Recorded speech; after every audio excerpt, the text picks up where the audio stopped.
every one of you many blessings.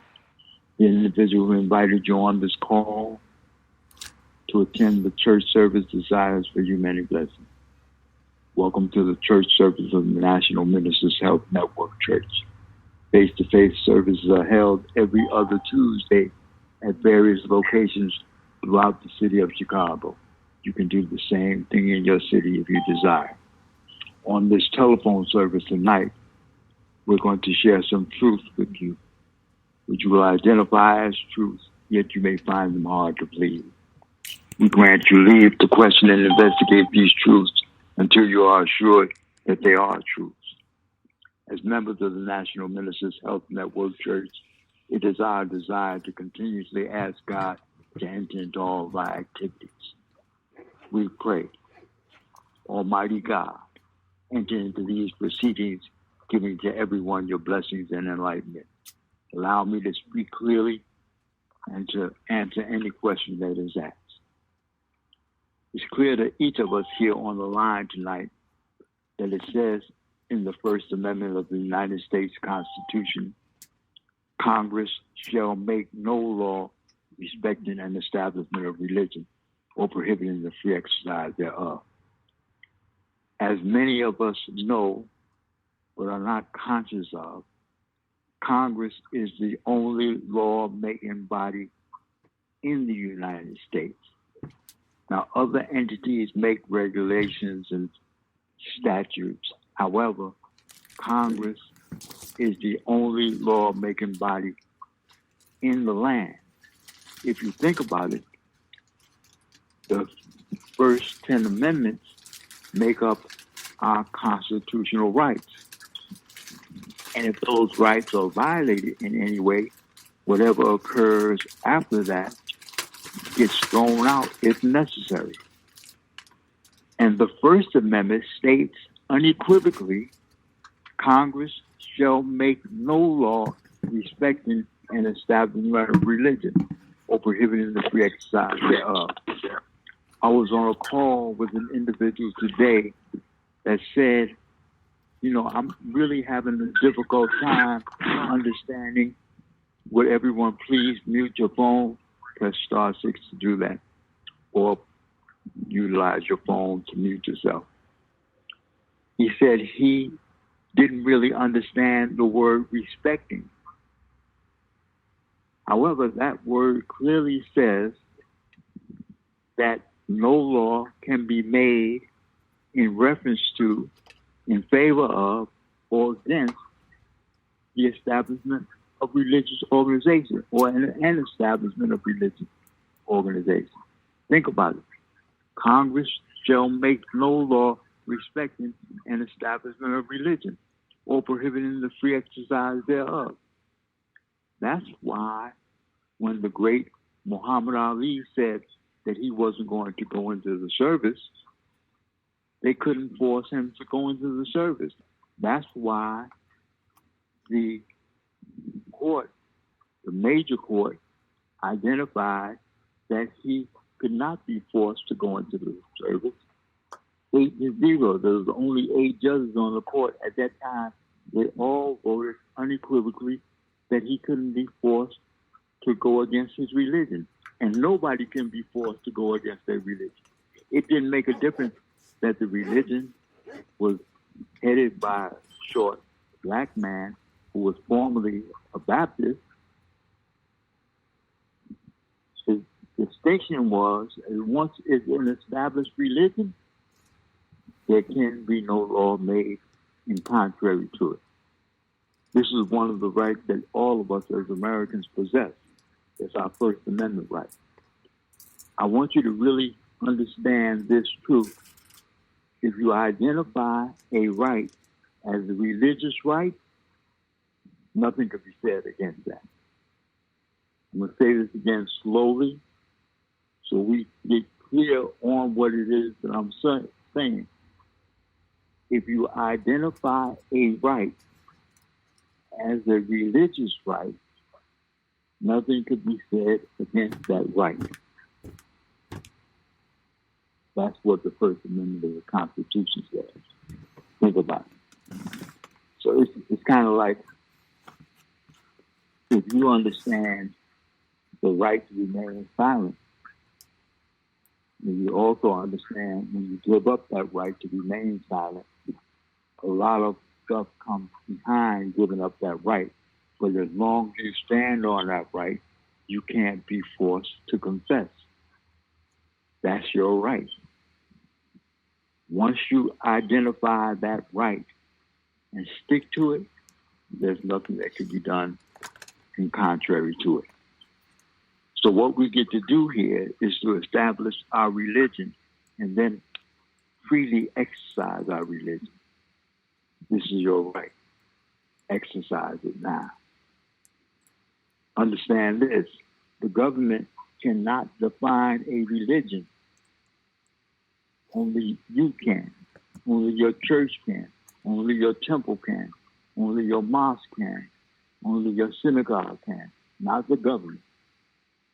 Once your synagogue says it's a right, it's a religious right, that's what it is. Once your church says it's a religious right, that's what it is. Once your mosque says that it's a religious right, that's what it is. It doesn't make a difference what the government says, because Congress shall make no law respecting an establishment of religion or prohibiting the free exercise thereof. We invite each and every one of you to our website at www.nationalministershealthnetworkchurch.net, all one word, which you can browse and take your time to grow in your personal understanding. The one thing that we really want you to understand is that your religious organization can create a website just like that, or even better. You could request contributions from the general public all over the world on your website, 7 days a week, 365 days a year, 24 hours a day. And those contributions are directed to those individuals who make them. Again, we're sharing truth with you here, which you rather identify as truth, even though you may find it hard to believe it. Please feel free to question everything that I say until you get your questions answered to your own satisfaction. One of the most powerful things that we can teach people is of their ability to do God's work. Be clear that every time you do good, you're actually doing God's work. I want you to know this, that a foreign mission who has officials, those officials have diplomatic immunity. I'm going to say that again so you understand this. A foreign mission that has officials, those officials have diplomatic immunity. Your religious organization is foreign to the United States because Congress shall make no law respecting an establishment of religion or prohibiting the free exercise thereof. If your religious organization makes a mission, that mission is foreign to the United States. And the officials of that mission have diplomatic immunity. And the only organization that there's no requirement for its officials to request diplomatic immunity are religious organizations. Recognize that truth too. Is that clear to you? Your religious organization deems it within its will to make a mission. That mission's officials have diplomatic immunity by law. It's really just that simple. So we're inviting each and every one of you on this line here tonight to start exercising your First Amendment rights at the highest level. Understand what those rights are. Understand the power of religion. Understand that the religion says what the religion is. The government can't say what the religion is. Only the religion can say what the religion is. Only the religion can describe and declare its rights. the government cannot say anything against it because Congress shall make no law respecting an establishment of religion. That's just the truth. It's clear to each one of us. We understand. We can get the copy of the Constitution. We could look it up on the internet, and it clearly states Congress shall make no law respecting an establishment of religion or prohibiting the free exercise thereof. So let me ask you this. Think about this just for a moment. Congress shall make no law respecting an establishment of religion or prohibiting the free exercise thereof. If an individual declares that his religion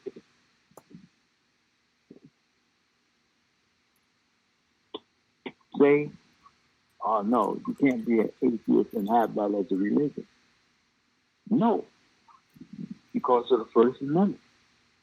Congress shall make no law respecting an establishment of religion or prohibiting the free exercise thereof.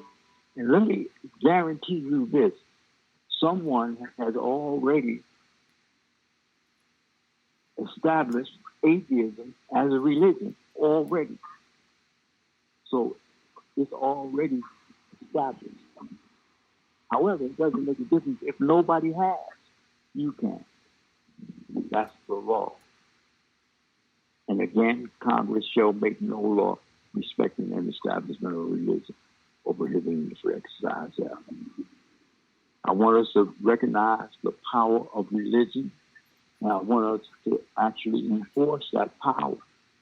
Remember, one of the things that a lot of people recite from the Bible is, in the beginning was the Word, and the Word was with God, and the Word was God.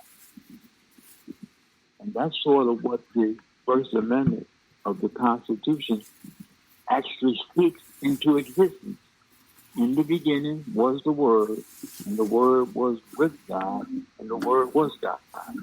So what's the Word? The Word is Congress shall make no law respecting an establishment of religion or prohibiting the free exercise thereof. Recognize the power in those words and start utilizing that power to enhance your life and make yourself free. I'm going to give people an opportunity to ask questions. Please feel free to do so. Please ask the questions that are important to you. Ask those questions that you might already know the answer to, because someone else might not recognize or know the answer like you do. So you want to ask that question so we can answer it and inform other people of what their religious rights are. God bless each and every one of you. I'm giving up my telephone number right here.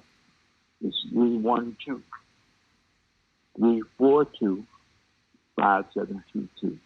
This is my cellular phone number. You could call and ask questions, or you could text and ask questions. Please write those questions down and be willing to ask those same questions on the call on Thursday or next Tuesday. Again, my number is 312-342-5722.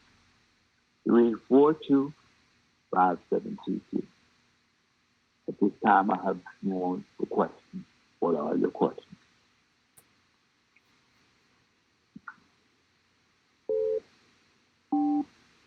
Unmuted. Greetings, everybody.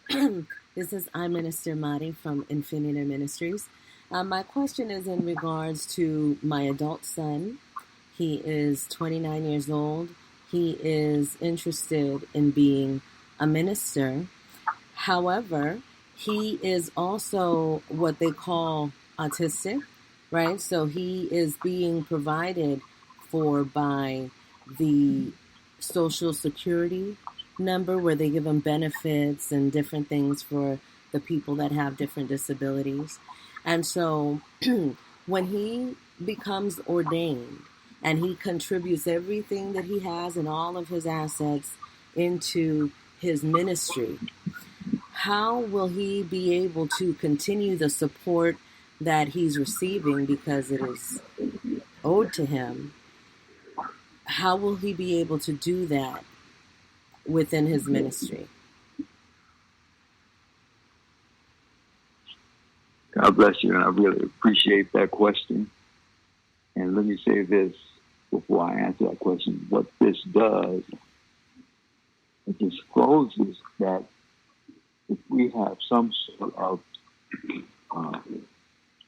assistance, that we're concerned, and we should be, that assistance might be taken away.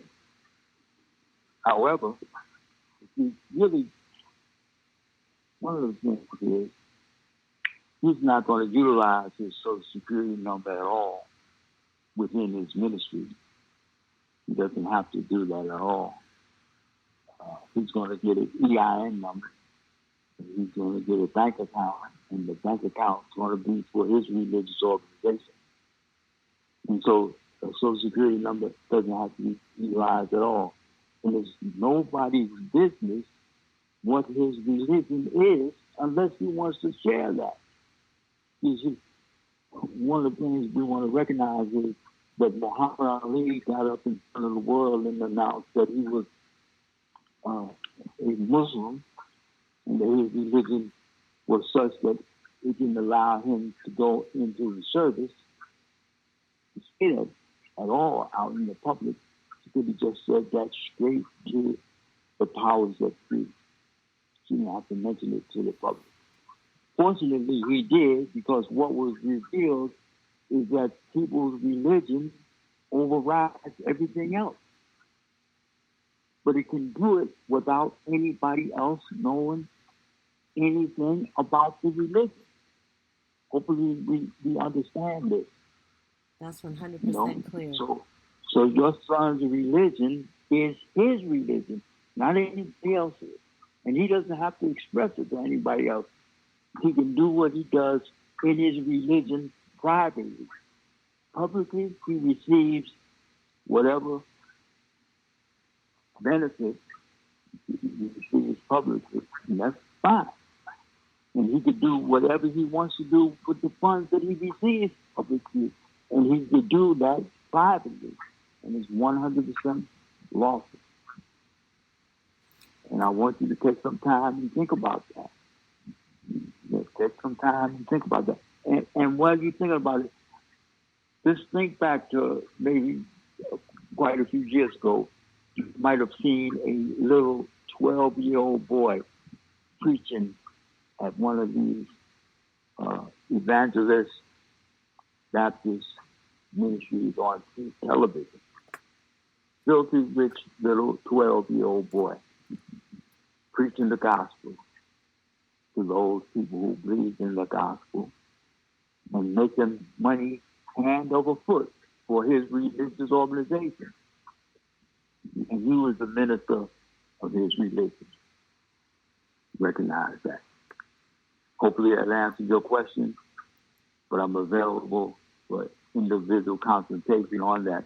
But if we have a disability, we can do what's necessary for that disability publicly. We can exercise our religion privately. That's our right. All of our right. God bless you. Thank you very much. Thank you so much. Next question. You're welcome. You're welcome. Next question. Muted. Good evening, Minister Partlow. I had a question. I wanted to know the procedures to basically contribute all of our paperwork to our ministries. Is that something that we do one by one with different affidavits for each entity or each piece of paper, or is that something that we do all together as I believe? Yeah, so is it done all together, or is it in one affidavit, or is it done separately, individually for each document? Okay, thank you very much. I appreciate that question also. And to answer that, let me just say this.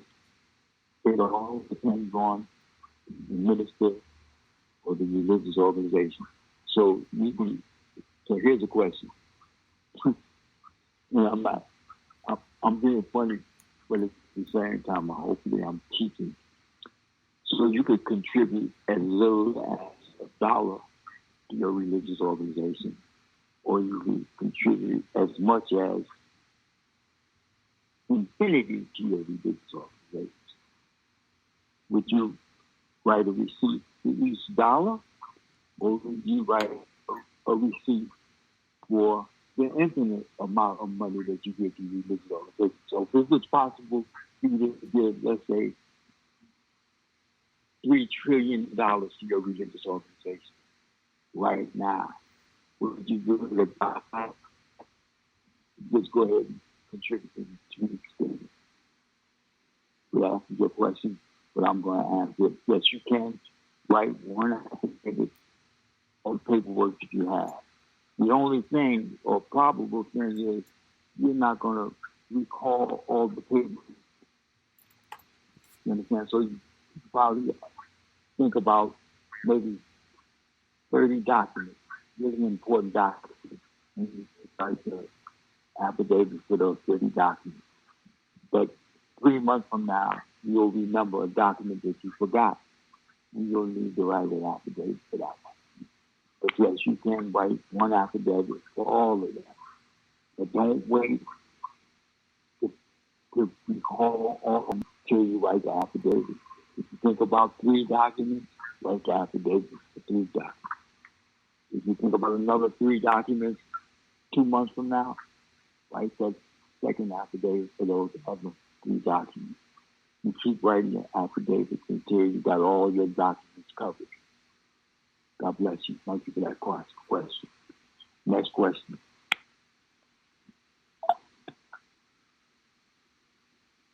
Thank you.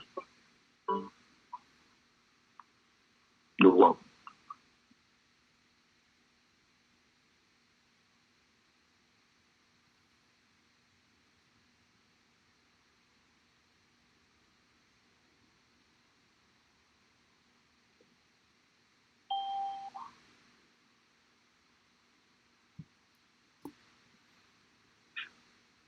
I want to thank everyone for Unmuted. being asked. Please feel free to ask other questions, or if you don't understand something that I say, or something that I say is not sufficient, please ask questions about that. It's up to you. You are the one that defines your religion. And when you define your religion, I want you to recognize that the First Amendment says Congress shall make no law respecting an establishment of religion or prohibiting the free exercise thereof. That means you could exercise your religion freely. That means you are the one who says what your religion is, no one else. And you could be a Baptist today, a Muslim tomorrow, a Hebrew the next day, a Methodist the next day, and no law could be made against that because that's your right. Understand that power and utilize that power in your life. Recognize that your religion is completely private. You don't have to share it with anybody, or you could tell anybody you want. That's your right. You understand how much power that gives you as an individual? And then you have the support of the network. Honestly, you got the support of the network. While it's possible that Muted. religion might not support a Baptist religion, but the network supports all religions.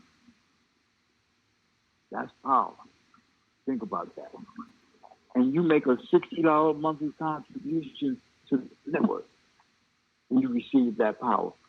I recently received a text asking the question, do I need to make a $60 contribution to the relate to my life, and I could answer the question for, listen, if you just tell 100 of your friends, 10 of them and let you, and each one of those tell them, recognize this, no individual who got 10 friends making contributions is make any contribution they can, and it's 10 people, and that continues on, they will learn of getting all contributions to receive $100 on free.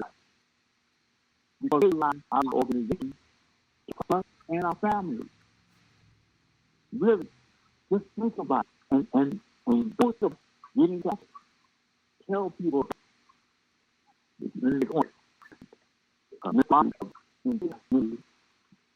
realize why some of those they just want to you always good enough and they get busy. So while this individual is asking me, do I have a concept? You may have something more. You will do the question and for the rest of your life. Either you have whatever you got or whatever you got, what you have days of you. That's the question. You know, you're in and start doing it. So there's one time. By law, put that a lot. Over for more questions. You see a lot.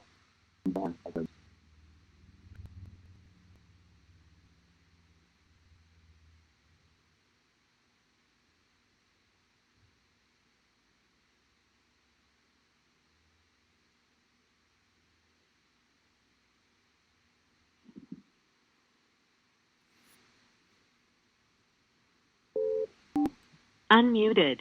Minister Partlow, I wanted to make another point in regards to distribution. Because once you got to ask that, you're not in the patients that have sometimes they will just take benefits away. And what started coming to mind as we're speaking was the iMinister and him refusing to have any of these four things in his body. They're not going to be able to stop his benefits because he's making that force right to do that. And it's interesting how it all, it's all making sense now because at the time we had a hearing and because we didn't want to give him any medication, stop his benefits. And we feel like that was the issue again because he's in free of the machine, didn't have anything that hit him. And so setting, we're expecting that Lab's going to say, okay, he has to see a doctor, right? He's seeing a regular doctor, he sees a natural, he himself, we heal him organically. And so we knew that the penalty wasn't able to monitor a meeting, right? But we knew where we were patient for that coming. And so I just want to thank you for, verifying that because I recognize that he's going to be able to keep his benefits and do his ministry without being about it. So much that. And our ability to remain back and forth, you can have it. And how that you always have it, and you're sharing with everybody else. So what I'm here for is recognize as he survives his exemption after the sovereign that he gets, will allow him not to take the medication. And let us say, if he doesn't take the we want to stop him because we're going to have to pay for what he does. How much of it is he wants to pay for what he does? Because it's up to you. The answer to say what him is somebody not others, but you. And so your hands up and they have to do that. So the religion carries and this food is like, let's not questions do this person has to do and it's up to you because then and it is. So we do this. This will hurt. Other things come up and other and so come over your ministry. And it because we are gold. So we are fat. It's not on no. It's not a right. Yeah.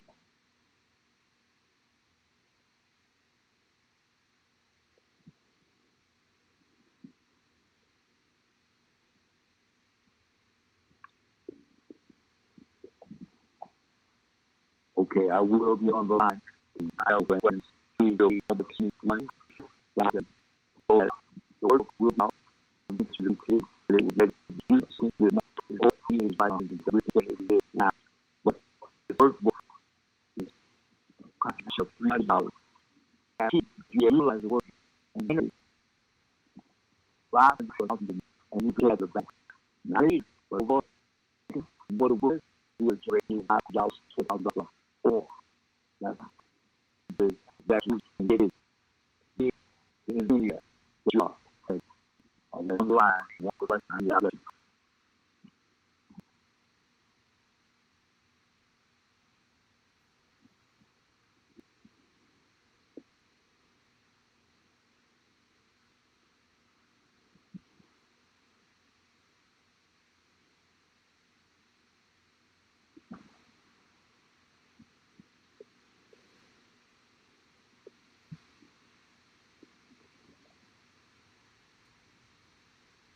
I'm pretty sure he's about to wrap it up.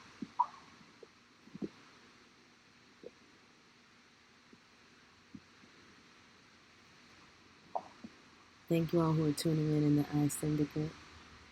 This is a live broadcast from the religious rights service that happens every Tuesday and Thursday. We have a session in iSyndicate on Thursdays to discuss things in private. So they have it. It will only be extended for about 20 minutes, no more than 30 minutes. And his love.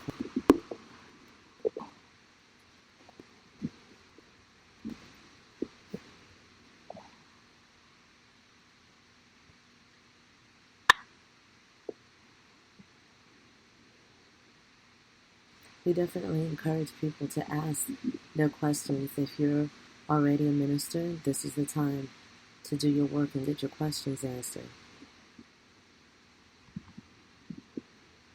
Everybody's having a different experience with this, so it's important that you dig deep.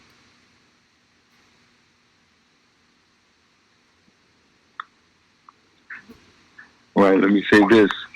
Looks like there are no questions right now in the Religious Organization Instructors Manual. From number 41 to number 50. These are individuals of man.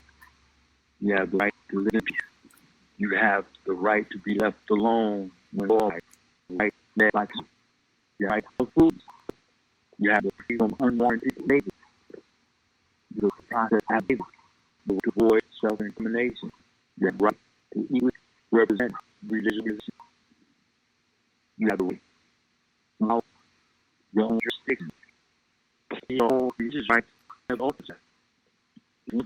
All religious rights that we all possess. And you can sit as religious right. And that's what happened. God bless you. Thank you for being on the call. Another call will occur on Thursday. And call is occurring Friday every Tuesday. Thank you very much. Yes, that was it. Because it came, and I have to say it. Number 50 in the Religious Organization Instructors Manual. Empower our own jurisdiction. This is really powerful because right now, most people are under a jurisdiction of a tyrannical government or a state that is, impeding on their rights. And, it's okay for people wherever they are is where they are, and that's fine. However, when you recognize that you have the power to empower your own jurisdiction, this is what happens when you become a minister. This is what happens when you create this kind of a structure. You are empowering yourself. You are creating your own jurisdiction, and it is up to you to exercise those rights and to practice what it is that you learn in your freedom. This call is going to happen again on Thursday. If you guys have already done your ministry work, really, when I say your ministry work, when you have done your, you've been ordained already, right? You got your manual. You're looking at your contract. You see what it is that you have in front of you. I want you to take your time with that and really look at it. Read it again and read it again and recognize the power that you have, the power that you can exercise right now. Don't let someone else doing something or not doing something stop you from doing what you know you could do. And that's all I will say. Thank you all so much for hanging out with us here in iSyndicate, checking out iMinister Partlow's call. And I'll check you guys out on Friday. Adios. In the private study group.